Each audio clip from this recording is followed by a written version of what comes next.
आप बिजनेस में पैसा कमाने के लिए नहीं, समाज को बेहतर बनाने के लिए आते हैं।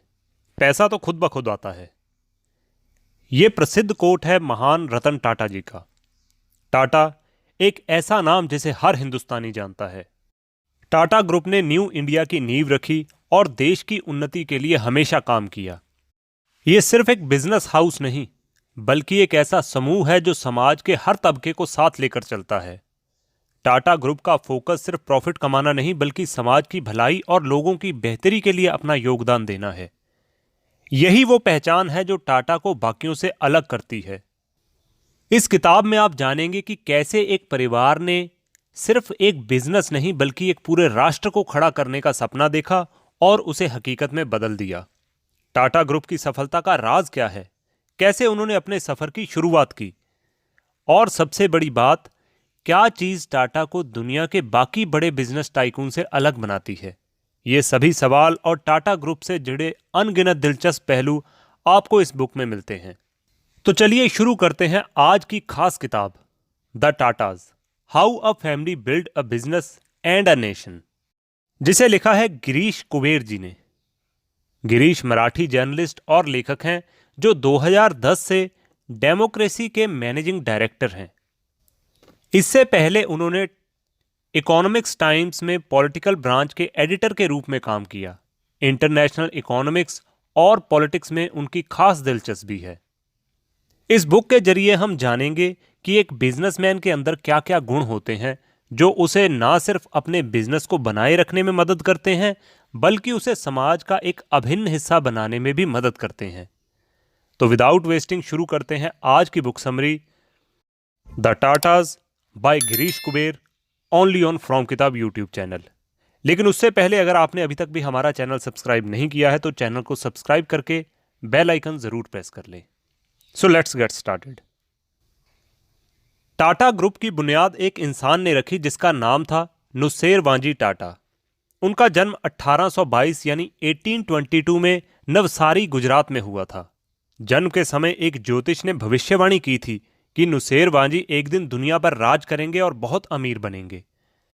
वैसे तो नवसारी में जन्म लेने वाले हर बच्चे को खुशकिस्मत माना जाता है, लेकिन नुसेर वांजी बाकी लोगों से अलग थे क्योंकि उन्होंने इस भविष्यवाणी को सच साबित कर दिखाया था। नुसेर वांजी की शादी छोटी उम्र में करा दी गई थी, जैसा कि उस समय का रिवाज था। 17 साल की उम्र में वो एक बेटे के पिता भी बन गए थे, जिसका नाम रखा गया जमशेद जी टाटा।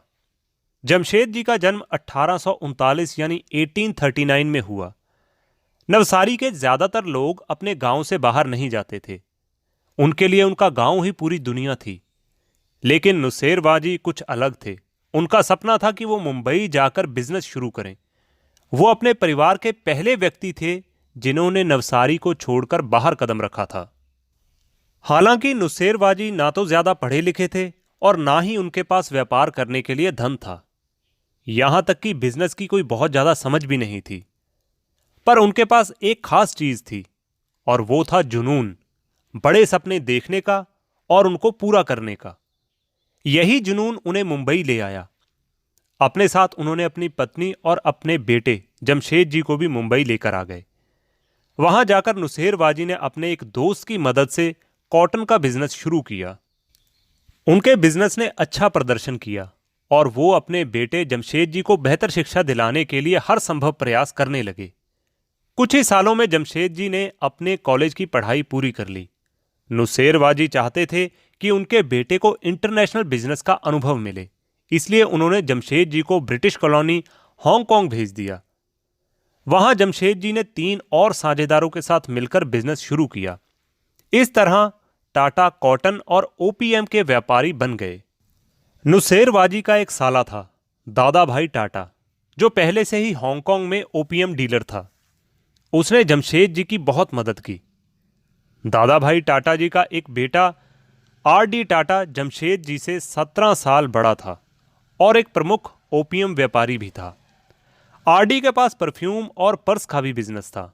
वो अक्सर बिजनेस के सिलसिले में फ्रांस जाया करते थे और वहां के व्यापारियों से बात करते थे, लेकिन वहां बात करने के लिए फ्रेंच भाषा का होना जरूरी था। इसीलिए जमशेद जी ने उनके लिए एक फ्रेंच टीचर हायर किया। यहीं से आर.डी. टाटा की जिंदगी में एक नया मोड़ आया। फ्रेंच सीखने के दौरान आर.डी. को अपने फ्रेंच टीचर की बेटी सुजाने के साथ प्यार हो गया। आर.डी. पहले से विधुर थे और सुजाने से काफी बड़े भी थे, लेकिन दोनों के बीच सच्चा प्रेम था। कुछ समय बाद दोनों ने शादी कर ली। हालांकि आर.डी. को यह डर था कि पारसी समाज सुजाने को स्वीकार नहीं करेगा, इसीलिए उन्होंने सुजाने को ज़ोरास्ट्रियन धर्म अपनाने के लिए कहा। सुजाने ने अपना धर्म परिवर्तन किया और अपना नाम बदलकर सुनी रख लिया। उनके 5 बच्चे हुए, जिनमें से दूसरे का नाम जहांगीर था, जिसे बाद में दुनिया में जे.आर.डी. टाटा के नाम से पहचाना गया। इस समय तक टाटा परिवार का बिजनेस काफी अच्छा चल रहा था। वो लोग चीन और यूरोप में ओपियम और कॉटन एक्सपोर्ट करते थे और भारत में चाय, कपड़ा और सोना इंपोर्ट करते थे। उनका व्यापार तेजी से बढ़ा और जमशेद जी ने शंघाई में दूसरा ऑफिस भी खोल लिया। यूरोप में टाटा का बिजनेस जमशेद जी की वजह से स्थापित हुआ था। उस वक्त हवाई यात्राएं नहीं हुआ करती थी, इसलिए ज्यादातर व्यापारिक यात्राएं समुद्री मार्ग से होती थी। जमशेद जी को भी अपने कार्गो के साथ समुद्र में लंबी लंबी यात्राएं करनी पड़ती थी। कभी कभी उन्हें जानवरों जैसे कि मुर्गियों, सूअर या बकरियों के साथ भी यात्रा करनी पड़ती थी, जिन्हें ताज़ा मांस के लिए भेजा जाता था। इन कठिन परिस्थितियों के बावजूद जमशेद जी ने कभी हार नहीं मानी। उनकी नज़र हमेशा अपने बड़े गोल की तरफ थी, और वो था लंदन में टाटा का ऑफिस खोलना। और आखिरकार उनकी मेहनत रंग लाई। टाटा का नाम यूरोप तक गूंजने लगा। नुसेरवाजी और उनके बेटे जमशेद जी ने जिस यात्रा की शुरुआत की, वो आने वाली पीढ़ियों के लिए मिसाल बनी। उन्होंने न केवल एक बिजनेस साम्राज्य खड़ा किया, बल्कि एक पूरे राष्ट्र की प्रगति में अपना बहुमूल्य योगदान दिया। और अगले चैप्टर में हम समझते हैं जमशेद टाटा जी की दूरदर्शिता।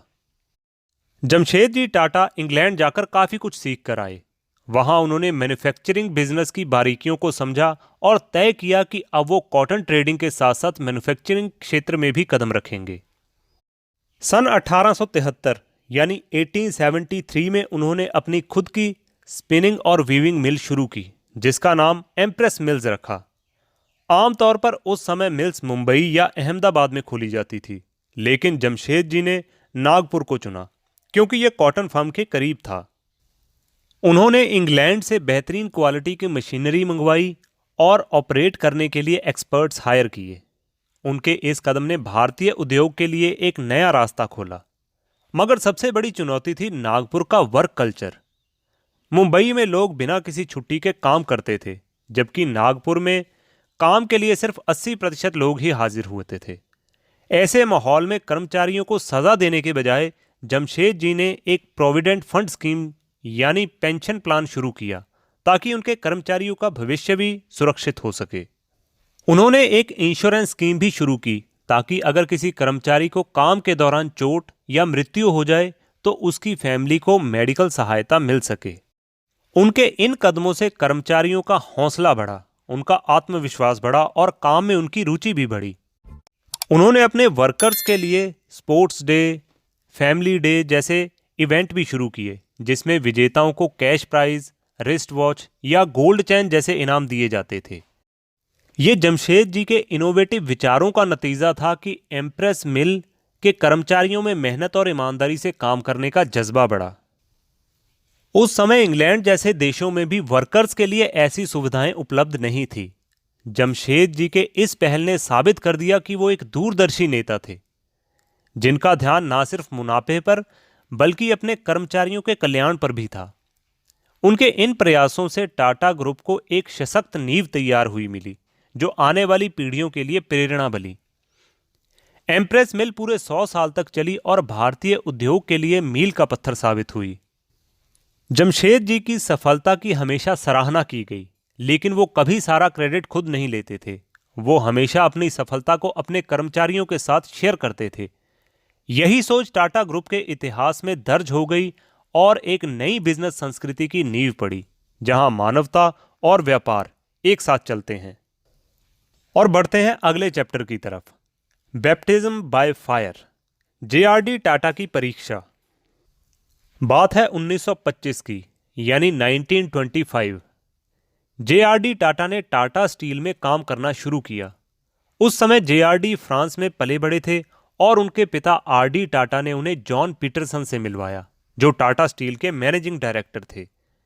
जॉन पीटरसन जेआरडी के मेंटर बने। कुछ ही महीनों बाद जेआरडी को जमशेदपुर भेजा गया, जिसे इंडियन इंडस्ट्री का मक्का कहा जाता है। वहां टाटा की पहले से एक फैक्ट्री थी और जेआरडी को हर डिपार्टमेंट में समय बिताकर सीखना था कि वहां काम कैसे होता है। जब गर्मियों का समय आया तो आरडी टाटा अपनी फैमिली के साथ फ्रांस चले गए।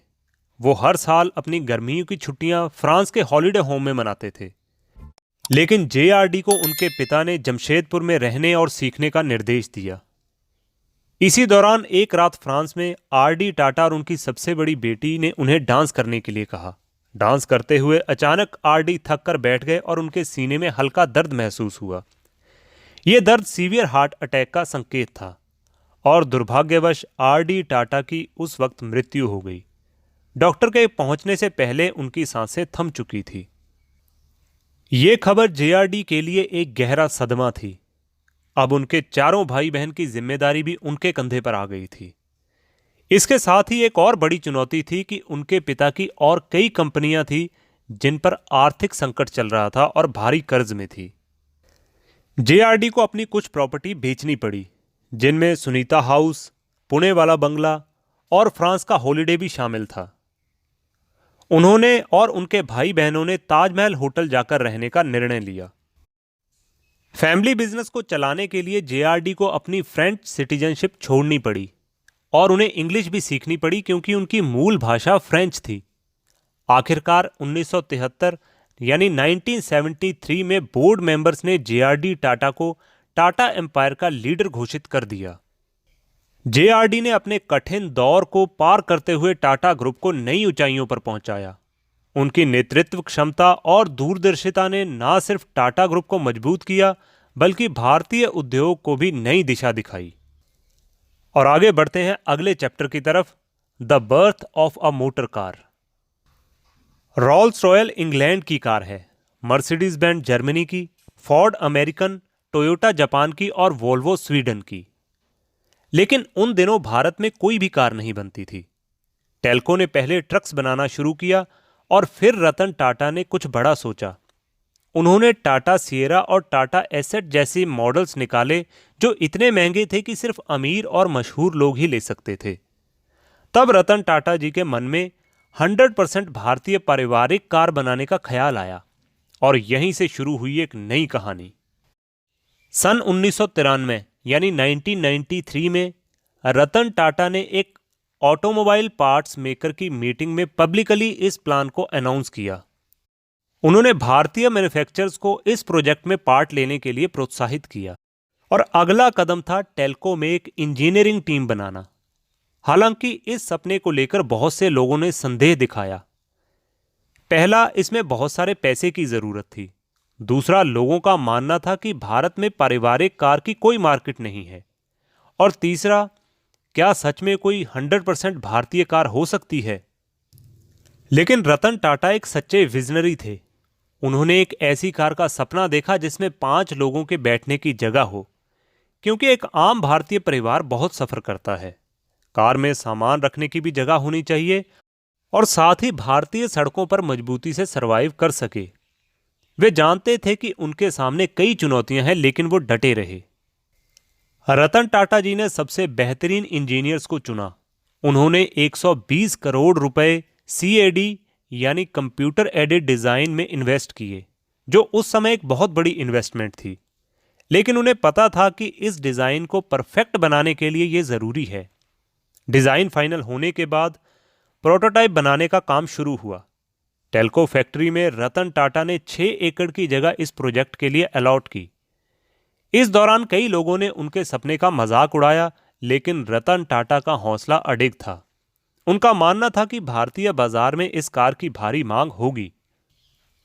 रतन जी को निसान ऑस्ट्रेलिया की एक अनयूज्ड असेंबली लाइन के बारे में पता चला, जो उनके काम आ सकती थी।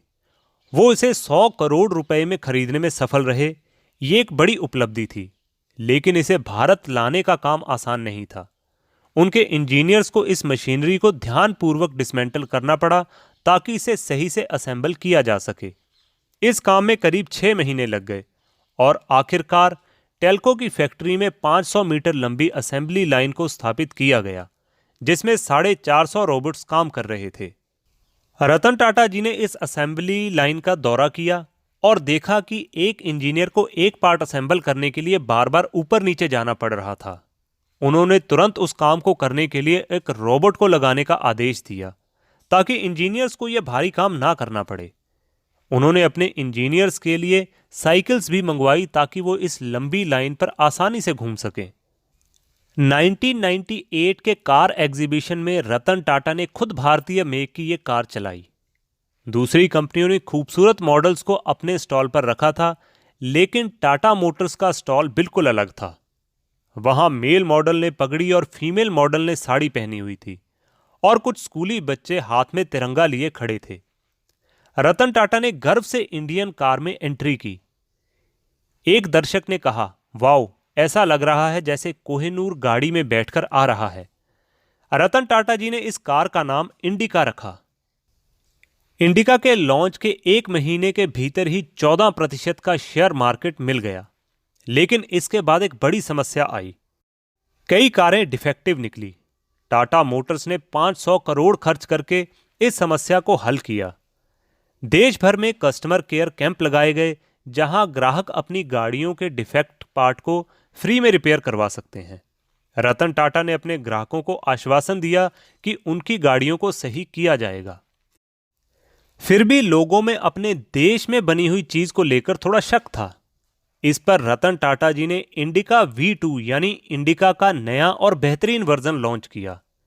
इस नए मॉडल के साथ उन्होंने साबित कर दिया कि भारत भी 100% स्वदेशी लेकिन वर्ल्ड क्लास क्वालिटी की कार बना सकता है। BBC ने इसे बेस्ट कार का अवार्ड दिया और यह कई सर्वे में विजेता रही। अब टाटा मोटर्स एक पूर्ण गति से चल रही थी। रतन टाटा ये मैसेज देना चाहते थे कि अगर हमें खुद पर विश्वास है तो हम कुछ भी कर सकते हैं। वो देश के युवाओं को यह विश्वास दिलाना चाहते थे कि हम भारतीय भी वर्ल्ड क्लास चीजें बना सकते हैं। रतन टाटा जी से पहले किसी ने भी पूरी तरह से भारतीय कार के बारे में नहीं सोचा था, लेकिन आज टाटा मोटर्स पूरी दुनिया में भारत का झंडा फहरा रहा है। और इसी के साथ बढ़ते हैं अगले चैप्टर की तरफ, the Tata culture, capitalism with a heart.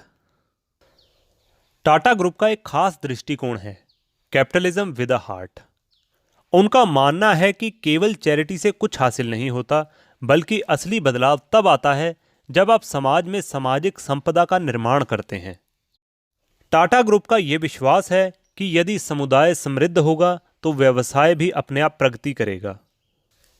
1982 में जमशेदजी टाटा ने लोकल डॉक्टर्स की मदद की ताकि वो इंग्लैंड जाकर उच्च शिक्षा हासिल कर सकें, लेकिन जमशेद जी का तरीका बिल्कुल अलग था। उन्होंने इन डॉक्टर्स को यह सहायता लोन के रूप में दी, जिसे धीरे धीरे बाद में वो लौटाते रहेंगे और इस प्रकार वो अन्य डॉक्टर्स को भी ये अवसर दे पाएंगे। इन्हीं प्रयासों से J&T टाटा स्कॉलर्स की नींव पड़ी। आज 100 से अधिक सालों में 5000 से अधिक लोग इस प्रोग्राम के तहत विदेश में पढ़ाई करने का मौका पा चुके हैं। इन स्कॉलर्स को खुद को J&T टाटा स्कॉलर्स कहलाने में गर्व महसूस होता है। और इसके साथ साथ कॉरपोरेट रिस्पॉन्सिबिलिटी का भी अनोखा दृष्टिकोण है।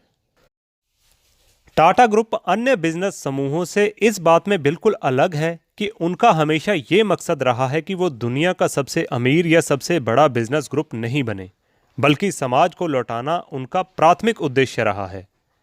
जब उन्होंने नागपुर में एक्सप्रेस मिल खोली, तब उन्होंने एक ऐसा कदम उठाया जिसे पश्चिमी देश भी नहीं उठा पाए थे। उन्होंने अपने कर्मचारियों के लिए पेंशन प्लान शुरू की। उनका मानना था कि सोसाइटी की भलाई में ही उनकी भलाई है।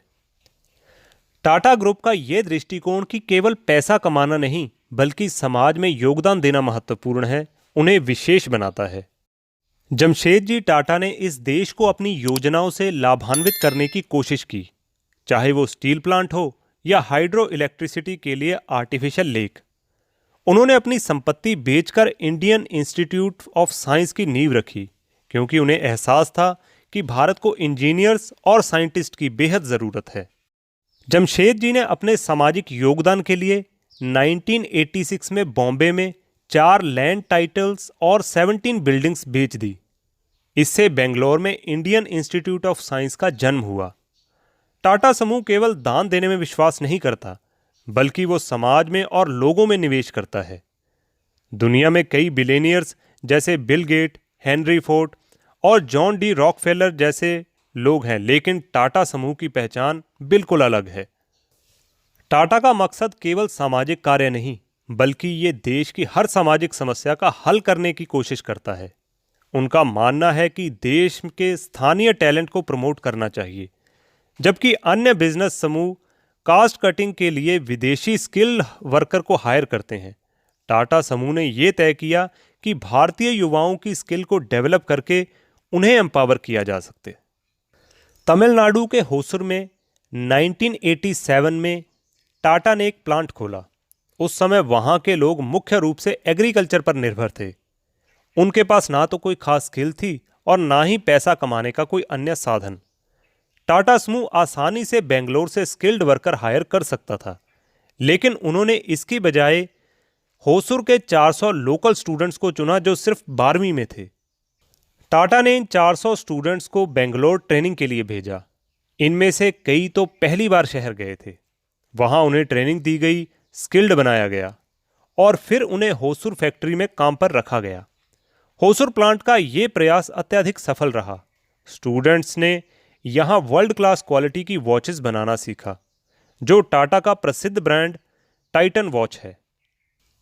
टाटा समाज में निवेश का प्रतीक है। टाटा समूह ने हमेशा समाज में इन्वेस्ट करने की बात पर जोर दिया है। जमशेद जी टाटा के विचारों और सिद्धांतों को आज भी टाटा समूह में देखा जा सकता है। उनके द्वारा स्थापित टाटा कल्चर ने यह सिद्ध कर दिया है कि जब आप समाज को देते हैं तो समाज भी आपको वापस देता है। टाटा ग्रुप अपने कर्मचारियों और स्थानीय समुदायों के साथ जुड़कर समाज में सकारात्मक परिवर्तन लाने के लिए समर्पित है।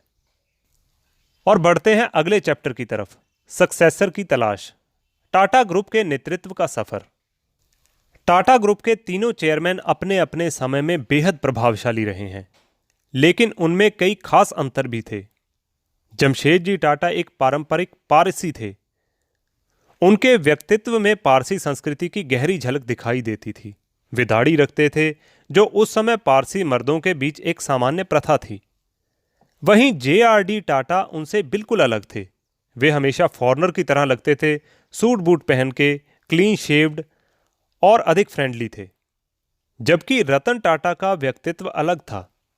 वे इंट्रोवर्ट और काफी रिजर्व नेचर के व्यक्ति थे। उनकी विनम्रता और सज्जनता उन्हें एक अलग पहचान देती है। टाटा ग्रुप का नेतृत्व केवल प्रबंधन नहीं, बल्कि एक कल्चर की देखरेख है। जमशेद जी टाटा का सपना स्वतंत्रता से एक सदी पहले का था, जिसे उनके जाने के बाद साकार किया गया। JRD टाटा ने हमेशा समाज के कल्याण पर ध्यान दिया।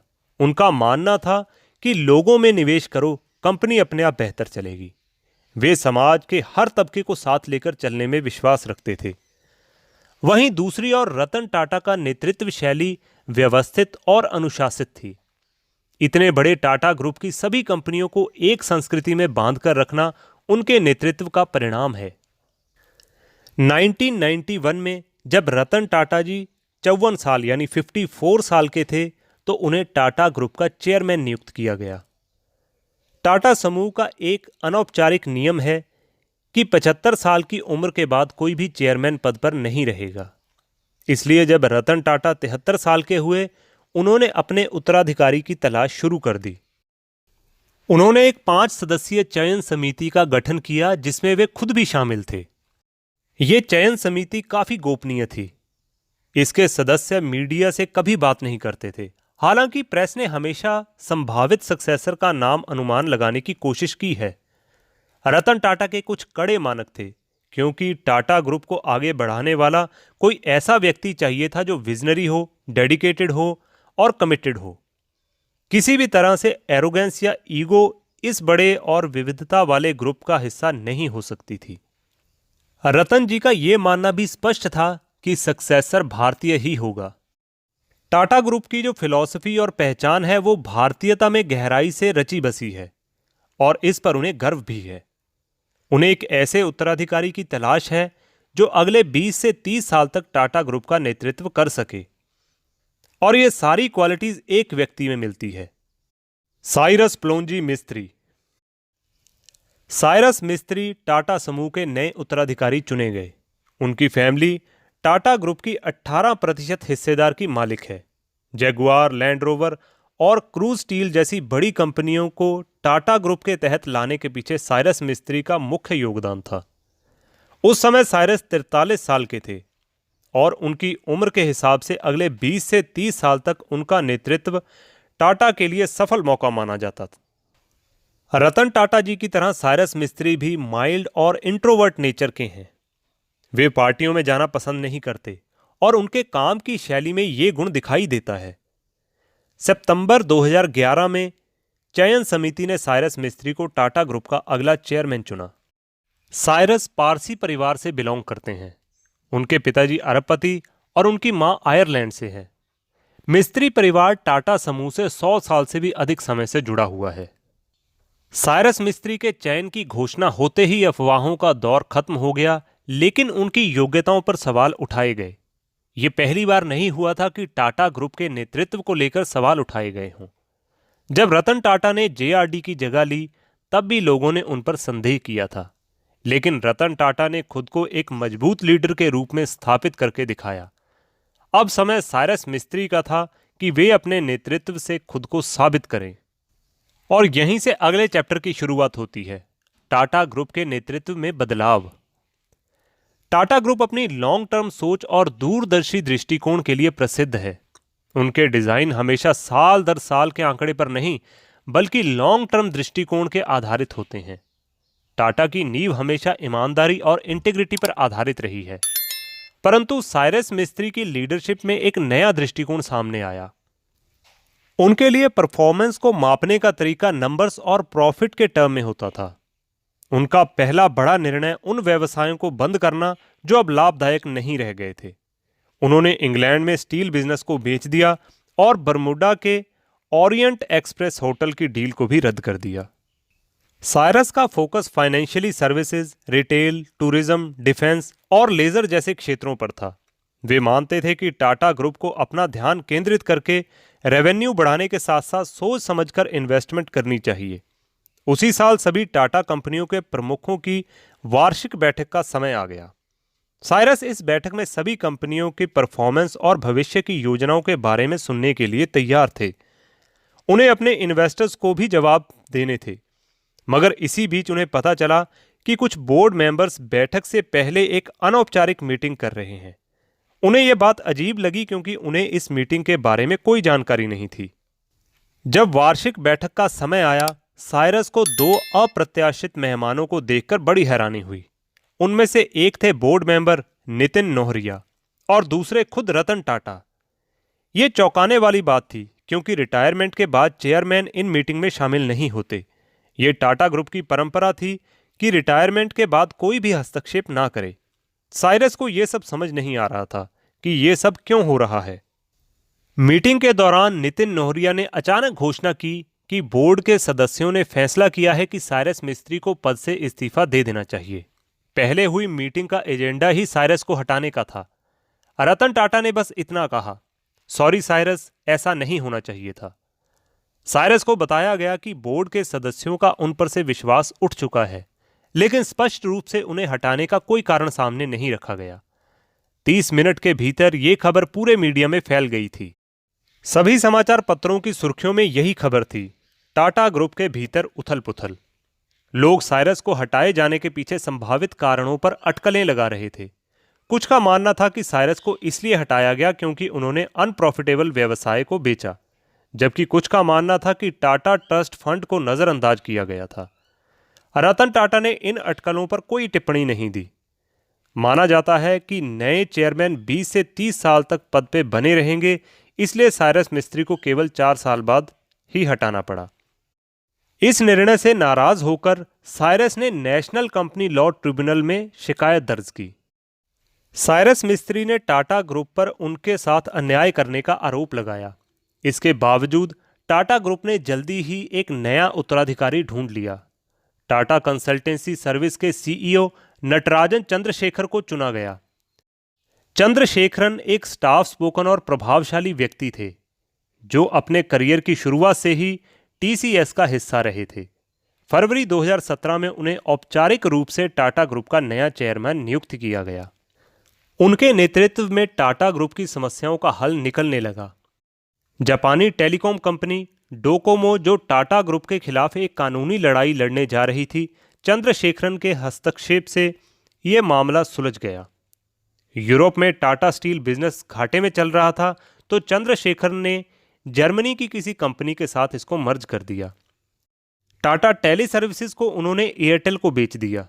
दिसंबर 2017 तक टाटा ग्रुप एक बार फिर से स्थिर हो गया था और अब उम्मीदें नटराजन चंद्रशेखर से थी कि वे टाटा ग्रुप को नई ऊंचाइयों तक ले जाएंगे। तो दोस्तों, इसी के साथ अब बारी है कंक्लूजन की। आपने आज की इस वीडियो में टाटा ग्रुप के बारे में जाना।